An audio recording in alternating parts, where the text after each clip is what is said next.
G'day, I'm Brett. And I'm Mel. We're currently on the Spirit of Tasmania. We've just come to the end of an epic 3.5 months of touring this awesome island state. So we thought we'd compile a list of tips and tricks if you're going to come to Tassie. You know, a bunch of things that will help you. Basically, we want to make the video that we wish we had watched before we came. Also, if you're wondering what we're going to get up to next, stick around to the end of the video and we'll fill you in on our travel plans now that we finished Tasmania. Catching the Spirit of Tasmania. So tip 1, book early. We booked about 6 months in advance and we still didn't get the dates we wanted. We had to push it back for a couple of weeks. So if you want to get over here for a certain period or certain season, definitely book well in advance. Because the Spirit of Tasmania gets busy. Gets busy, yeah. We met a lot of people that didn't get the times that they wanted over here. We met people that were here for a lot shorter than they would have liked to have been, so definitely get in and book early. Tip number 2, take the overnight ferry. We spoke to plenty of locals over here and every local will tell you that you have to catch the overnight ferry. It's night and day, literally, the difference between catching the overnight ferry and taking the day ferry.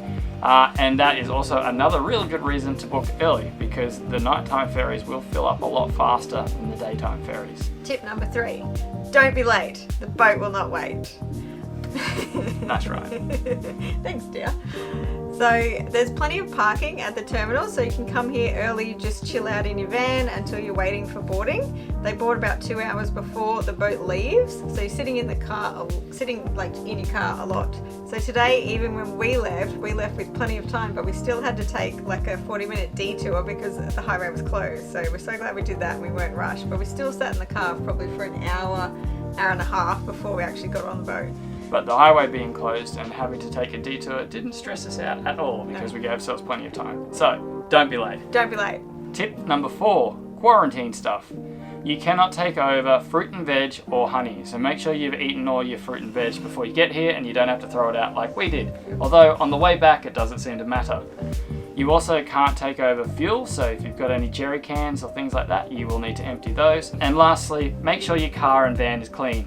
We saw some people pulled up on the other side of the ferry and they were hosing down their car and cleaning the mud and grime off their car. So don't be that person. Make sure your car is clean before you get on the ferry. Tip number 5, grab your National Park Pass on the Spirit of Tassie. I recommend this because we had no way to print ours out, so we had to dodgy it up and write it on some paper, whereas here at the information centre on the Spirit of Tassie, they will print you out a little park pass for your car. So you can leave that on your dash. You'll need that to go into any national park and for all your free camping. I think I worked it out. If we bought ours for 3.5 months, it was like 33 cents a day for all the free camping. So definitely a must. That's cheap camping, baby. Groceries in Tasmania. Okay, so we've got some advice in regards to groceries in Tasmania, and we got caught off guard. You hear that Tasmania is a foodie's dream, a foodie's galore, there's a foodie's delight, there's supposed to be food everywhere. But there are hardly any Woolworths or Coles on the island. They're all situated up at the north end or down on the south end. So all you can find are like express IGAs and things like that, and the food in these places is considerably more expensive. So make sure you stock up when you're up on the northern side and also when you're down on the southern side, and be aware that when you tour through the middle and on the west and the east side, you're going to have a hard time finding groceries. So another thing we found in Tassie is that we could not find gas refills. So this was a huge problem because we don't do swap and goes. So we ended up using an app, Gas Refill, to try and find places that we could fill our gas bottles. We did have to buy a swap and go because we literally ran out of gas at one point and we couldn't find anywhere to go to fill it. So make sure that you've got either a swap and go or you're looking out for gas refills. Fill up when you can because it's hard to find. The roads in Tasmania. Yep, there's no way to sugarcoat it. Tasmania has a lot of hills. A lot. And also some of the roads, the main roads through to get to places, are just dirt. Dirt. They're not even sealed, just dirt. But, I mean, the dirt roads are well maintained. There's not a lot of corrugation, so don't stress about that. But yeah, we were very much surprised that the main roads to some of the places were dirt and not bitumen. And we thought we were going the wrong way. So our advice would be to make sure that you have your brakes in good working order before you come to Tasmania. If you've got any niggling issues going on, you probably want to get that sorted before you come, along with any cooling or overheating issues in your car, because your car is going to be working very hard over here. Another tip is to check your maps. There might be multiple routes you can take, and you want to take the least hilly route. It might not be the shortest, but it will definitely save your car. We always do that because Owen gets car sick when it's really hilly. And we also don't want to blow up the car. Yeah, that's true. Especially if you're towing. Tasmanian weather. There is a saying in Tasmania, and it is, if you don't like the weather, come back in 5 minutes. And we've definitely experienced this firsthand. So you might leave for a beautiful explore day and it's beautiful and sunny. Halfway through the day, you're freezing because the winds come up and it's raining. So pack for all seasons in the car, definitely, because you never know what the weather's going to be like. It could be the total opposite. Windy, rainy, but then it gets steaming hot later. So that's my hot tip. Our top 3 free camps. Number 1, Bay of Fires. Bay of Fires is where we headed to first, and we had big expectations for it, and I don't think that we were let down. We weren't. Such beautiful white sands, beautiful blue waters, and the lichen covered rocks really made for some great photography. You can stay at Bay of Fires for 28 days for free. There are several camps in the area. They had Cozy Corner North, Cozy Corner South, Gineret Beach, which is where we stayed at the first time, and Swim Cart Bay. And they've all got their pluses and minuses. I think you're best off just reading wiki camps to read the reviews, but you can't go wrong with Bay of Fires. The only downside to it is it gets very busy. So you definitely want to be timing when you come in there for a Sunday and arriving around 10 o'clock, because that's generally when people move. So hopefully you'll get the ideal side. Number 2, Lake Gardner. Lake Gardner was a really good free camp. It's only 30 minutes from Cradle Mountain, and we saw platypus within 5 minutes of arriving, and we got to sit and watch the platypus make their way up and down the creek whenever we were hanging out at camp. I do think though the reason why we've put it in here in our top 3 is because of its proximity to the Cradle Mountain National Park. The Cradle Mountain National Park is such an awesome area, and we would definitely recommend you give it a lot of time to explore. Number 3, Lake Tungatina. Lake Tungatina is situated in the Central Highlands of Tasmania, and what can we say about that one? The grass. The grass was amazing. We had like beautiful manicured lush green grass. The caravan was parked about 10-15 meters away from this crystal clear lake. I had a fishing line sitting in the water the whole time I was there. We pulled in rainbow trout and they were delicious. They were super yummy. And there was no one around. With the whole place to ourselves. It was just stunning. I think camping by the lakes in Tasmania is so quintessentially Tasmania, and that's why it's made our top 3 list. Some honourable mentions are Cockle Creek. There's some beautiful camping along there at the most southern point. Another one is a caravan park, which has actually made our top 3, is the NRMA Caravan Park in Port Arthur on the Tasman Peninsula. Just gorgeous, simply stunning. So big bays to pull into, plus all the wildlife that's around. Truly, I was quite impressed. Yeah, for a caravan park. For a caravan park. It's pretty damn good. Yeah. Our top 3 activities.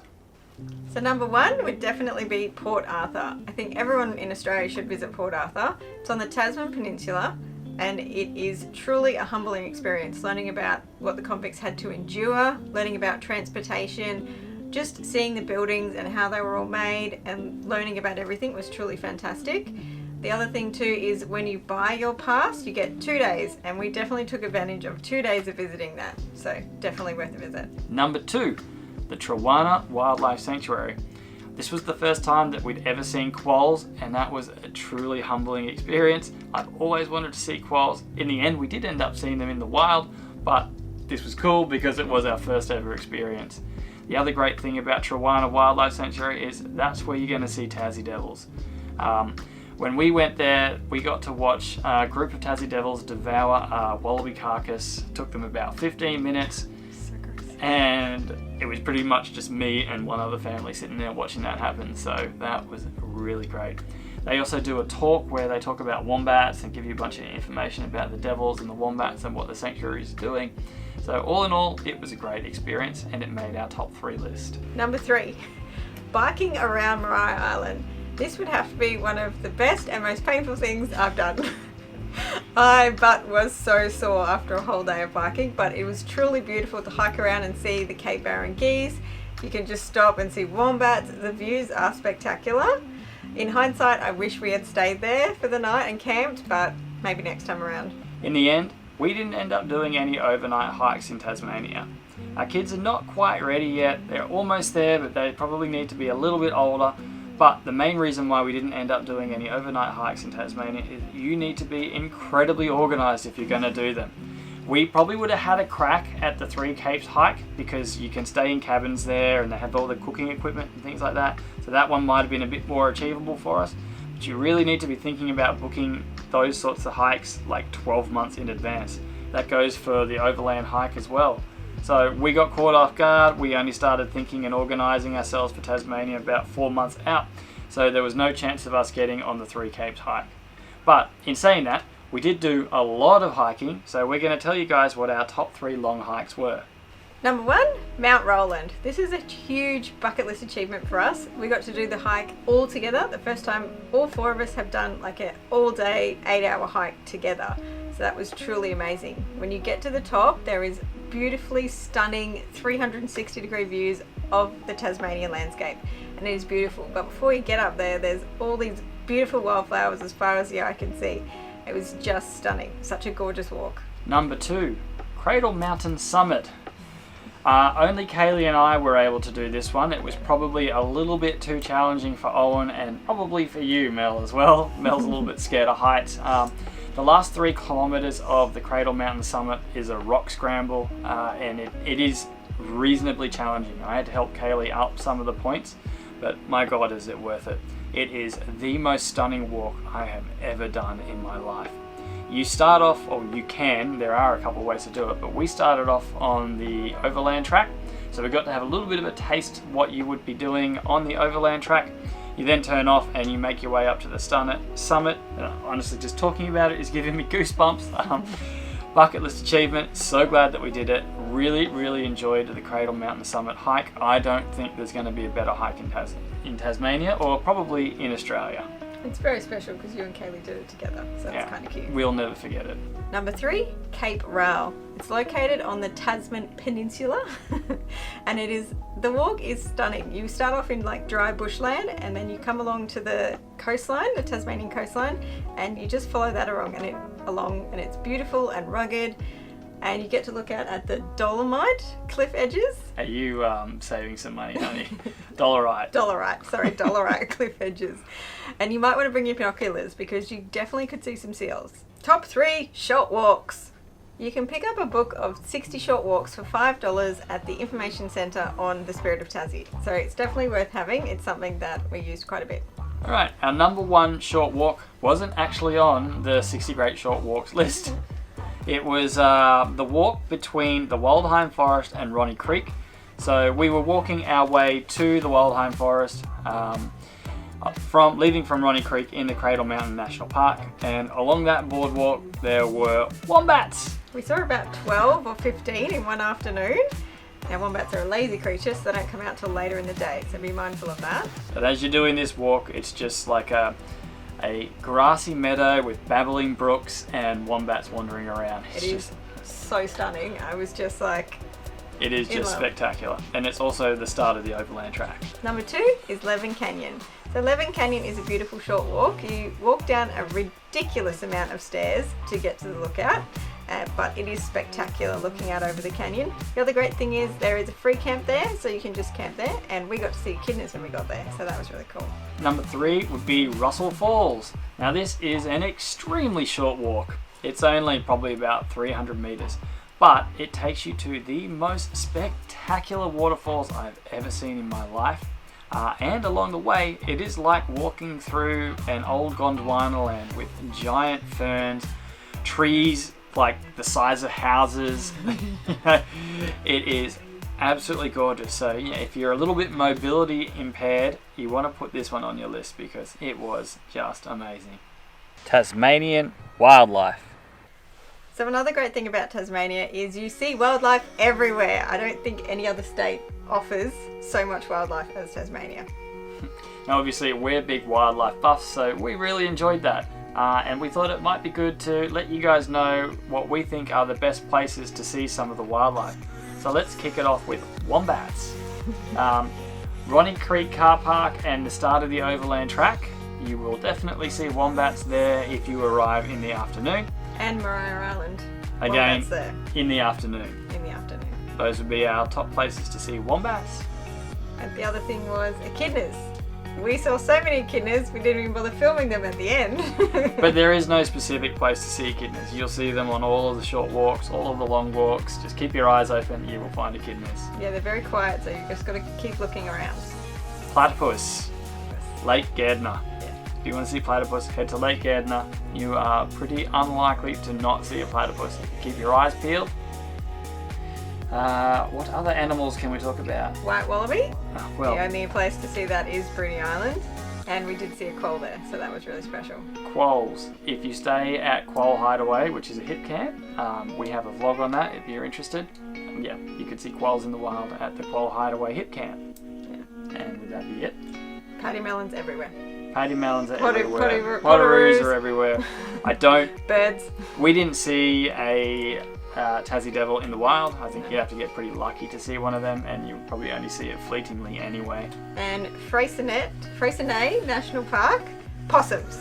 Make sure you shut everything. Well, possums are everywhere as well. Possums are everywhere. Alright, That's about it. so as we promised, we might quickly let you know what our travel plans are now that we are leaving Tasmania. Yeah, we're currently on the boat. So as soon as we arrive into Melbourne, what's happening, Mel? We are going to get the van service. It's in desperate need of one. And then you're going? And then Kaylee and I are going to the Gold Coast for 2 weeks. She's got to have tooth surgery, so she's having dental surgery. So we're leaving the boys behind again. And we'll meet them in South Australia, actually. So whilst Mel's in Melbourne, whilst Mel's on the Gold Coast, I'm going to drive from Melbourne around to Adelaide. There's a few awesome spots that I'm going to check out there.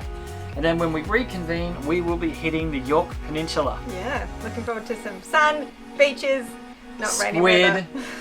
Squid, King George whiting, crabs. Just all the stuff we love. And then as the season changes, we're going to make a run up through the middle when we will then tackle the Gibb River Road. Hopefully, and go into WA, which will mean that the kids have done every state in Australia before they're 10. I mean, how lucky are they? Alright, I think we're going to leave the video here. Thank you so much for watching. Don't forget to like and subscribe, and we hope to see you in the next episode. Bye. Guys. Be open all night except between the hours of 1:15 to 2:15 a.m. The Tasmanian Market Kitchen, located on Deck 7, is now open and serving dinner until 9 p.m.